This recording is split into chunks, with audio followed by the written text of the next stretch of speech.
Coquilles and Jacques is one of my signature dishes. About 40 years ago, it was one of the first complex dishes that I learned how to make well. Because of my extreme familiarity with this dish, I feel well qualified to come right out and declare that the original French version is quite terrible by comparison. I won't be showing you that. What I will show you is my own original signature Russian fusion version of the dish, accompanied by clear annotations in text as to what changes you make in order to produce a more traditional American version. Both absolutely delicious. This is one of the rare times when I will ignore the original recipe completely. The first step in this is going to be making the court bouillon. I've got lemon, some green onions, nice big healthy ones, bay leaf, garlic, fresh ground white pepper, paprika, and a dry white wine. These onions are going to be used in two portions. You're going to take just the very little, mostly white part here for the first saute, and then we'll cut these up and weigh them in just a minute. Into a pan that's heating up, we're going to add that 3/4 of an ounce of butter. As it starts to foam up, I'm adding the sliced sections of that onion and the paprika. Just the white parts of the onion now.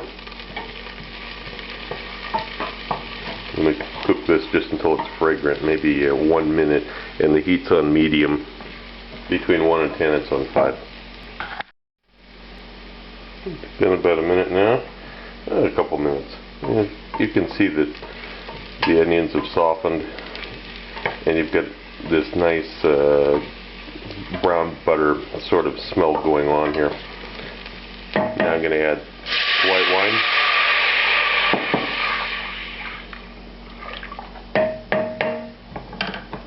bay leaf, take this clove of garlic, just crush it under the side of a knife, throw that in. I've got the green onions. I'm just going to coarsely chop these.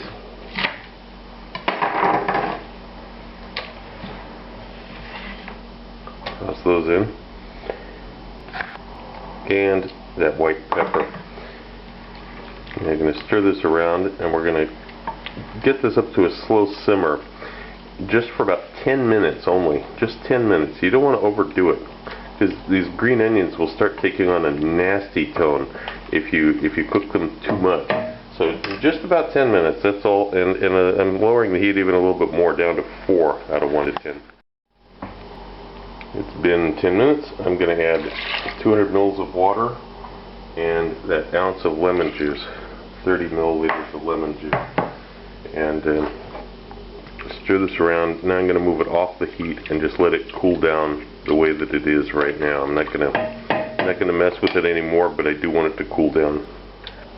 I'm choosing to use shiitake mushrooms here, but you can certainly use ordinary champignons. The first step, though, is that you need to go through these. The end of the stems is going to be rubbery and nasty, and you want to go through and get rid of all of those first.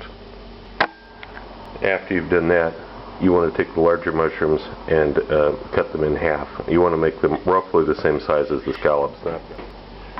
Into very hot pan. So if you've got an infrared thermometer, this is surface temperature. This pan right now is about 250 degrees Celsius. A little bit of oil. Now we're going to put the shiitake. And don't stir them around too much, because otherwise they won't have a good chance to develop that color, that flavor that you want on them. So get them positioned so that they're in a single layer, and let them sit for a couple minutes before you turn them. Well, as they cook, of course, you're going to turn them some. And we're only going to cook these for about 3 or 4 minutes in all. These are going to remain a little bit on the rubbery side compared to regular mushrooms. It's actually kind of a good thing in this dish because it complements the texture of the scallops. Now, I'm going to flambe these with an ounce of cognac.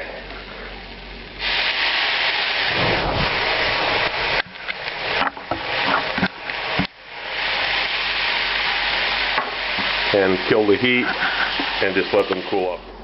I transferred these mushrooms to a bowl for storage. This pan is not going to be cleaned out. We're going to use this to cook the scallops later. Do not clean it, just leave it sit the way it is. Now if you can get day boat scallops that were never frozen, that's even better. Here they're extremely hard to come by and very expensive, like $70 a pound, kind of expensive. So I'm using frozen. What you want to do is you want to soak them in water, not only to bring them up to room temperature, but also to get rid of the tripolyphosphate that they inevitably put in them. And that's what's making this, mostly what's making this water cloudy. So after they're soft, you can feel with your fingers. Now we're going to start draining them and warming them up to room temperature. Scallops have what's called an abductor muscle. It's this little strip that's a tough band of tissue that goes around the outside. Often when you buy them, this has already been removed for you, but you have to go around and look, and if you find anything like this just gets tossed out, because otherwise it's going to be a tough little like rubber band in the person's mouth who's eating it. So these actually look okay, but often you'll find this little stretch, this little piece of extra tissue along the edge that has to be removed. Now right now, this is the first step. I'm just draining these on 4 layers of paper towel. I'm going to put some more paper towel over the top of them, drain them some more, try to get all the moisture out of my can. It's been 30 or 40 minutes, and I don't know, maybe 6 changes of paper towel in order to get all of the moisture, a lot of the moisture. You still can't get all of it out of these scallops, but you want them dry. Now I'm seasoning them quite liberally, as you can see, with coarse salt and a little bit of pepper. And you can use white pepper if you object to seeing black spots on your scallops, but in the final dish, in the cream sauce, you won't see this anyway, and the black pepper is actually better flavor. So I ignore the rule of using white pepper on fish here because it has a better taste, and like I said, you won't see it in the end anyway. So you can see these are nicely salted and peppered. Now I'm going to sprinkle just a little bit of flour, a little bit. Do not dredge them in flour. Sprinkle a little bit, and then that way the last little bits of moisture that are in there will be kind of picked up by that flour before we cook them. Now that the court bouillon has cooled down, I've washed out the pan briefly, and I'm going to strain this back into the same pan and get rid of those vegetables, onions and bay leaf and all. And we'll keep this off to the side. Now this is our court bouillon that was strained. I'm bringing this back up to a simmer now first before we get the scallops cooking, because after the scallops are brown, they're going to go into this court bouillon to finish. Okay, I've got a nice hot pan here. I'm going to add, it isn't blazing hot yet, I'm going to add some olive oil to it, crank up the heat a little bit more. You don't want to crank up the heat all the way at first because it's still got some of those remnants of the mushrooms that were browned in it. But now that it's a little bit hot, now I'll add the olive oil to it and get it even hotter before we cook these scallops.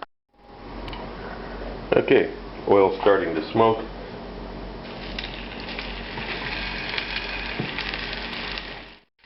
About 2 minutes. That's what you want to see. You want to see some nice golden on here. And then it's going to go into the court bouillon. And here we have the scallops going into the court bouillon to finish. They're only going to be in here for about 1 minute that the scallops were cooked in. It's going to be deglazed with some sherry.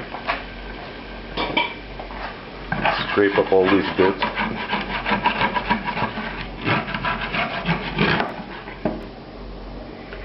And then this gets strained into the pan also, along with, here's the scallops that were cooked. Whatever juice runs off of them, they also goes into that court bouillon. Now the court bouillon gets cooled down and left to sit to the side, and we're going to incorporate this into the bechamel. Finally, getting the end game inside here. Finally, this is 22 grams, about 3/4 of an ounce of butter, and a tablespoon of flour. We're going to begin making the roux. And after a few minutes, we have a white roux. You can look at my other video on how to make roux. Here's the cream being added.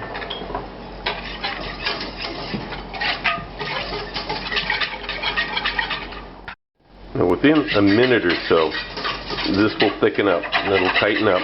And now I've turned the heat off completely. And I'm actually going to let this cool down. This will prevent curdling later. You don't want to keep working with it while it's hot. Let it cool down. Just let it sit for a good 5 minutes. I've had the heat off now for actually about 10 minutes. You can see this is quite stodgy. Now I'm going to add all of that pork bouillon to this. The scallops were cooked in, and I'm going to begin heating this on a low heat. We want to keep this at a slow simmer. Do not just boil this off. You will ruin it. It has to be done at a slow simmer. It's a painstaking process, I know. Start thickening it up this way.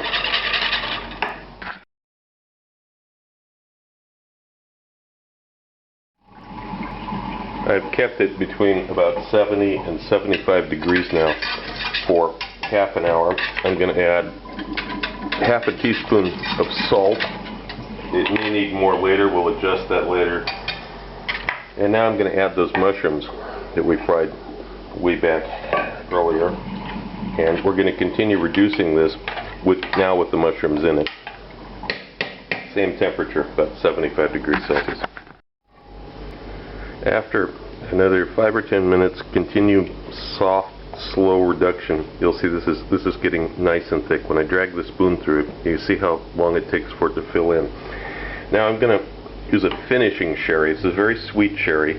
I'm going to use this Pedro Jimenez San Emilio sherry.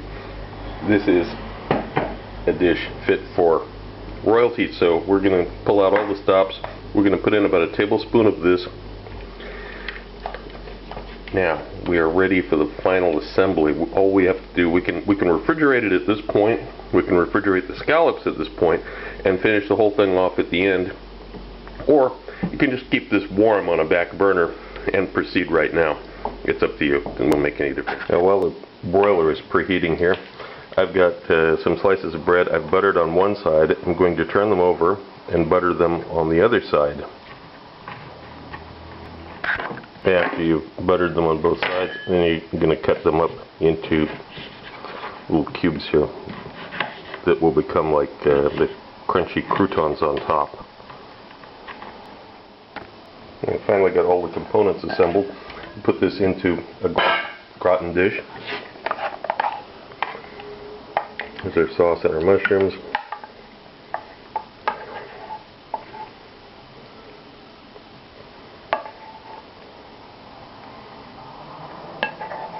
Yeah, got a little bit more sauce than we need for this dish, but that's okay. Better to have too much than too little. And then we position these over the top of it, and this goes into the broiler to finish.